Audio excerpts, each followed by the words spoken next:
Au chapitre européen, ce nouveau rebondissement concernant cette fois l'accord de libre-échange entre l'Union européenne et le Mercosur, plusieurs pays d'Amérique du Sud. Accord souhaité par les industriels, par les entreprises, mais redouté par le monde agricole. Accord qui avait été signé il y a quelques jours à peine.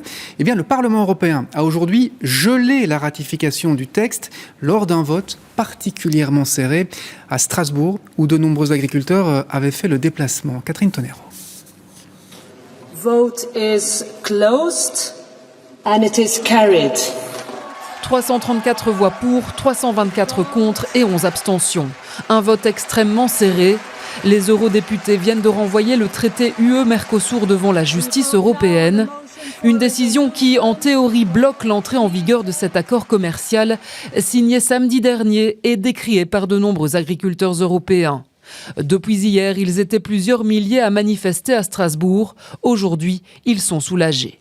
On a fait Bruxelles, on a fait Strasbourg. Enfin voilà, aujourd'hui, moi je vous le dis, je suis fier d'être jeune agriculteur. Je suis fier d'être avec la FNSEA, d'avoir avancé, d'avoir réussi à amener l'Union européenne à saisir la Cour de justice européenne. Nous avons été bafoués, nous avons pris une claque. Mais aujourd'hui, il faut qu'Ursula von der Leyen, elle assume ses responsabilités. Il faut qu'on redonne le pouvoir aux agriculteurs pour assurer l'une des alimentations les plus saines. Concrètement, la Cour de justice de l'Union européenne doit vérifier si le traité est conforme au droit européen, ce qui pourrait retarder sa ratification d'1 an et demi.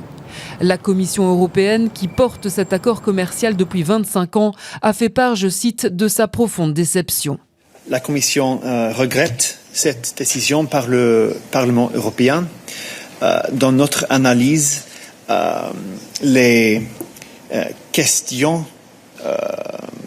posées par le Parlement dans cette motion ne sont pas justifiées. Si l'entrée en vigueur du traité UE-Mercosur est théoriquement bloquée par ce vote du Parlement européen, la Commission pourrait passer outre en décidant de son application à titre provisoire.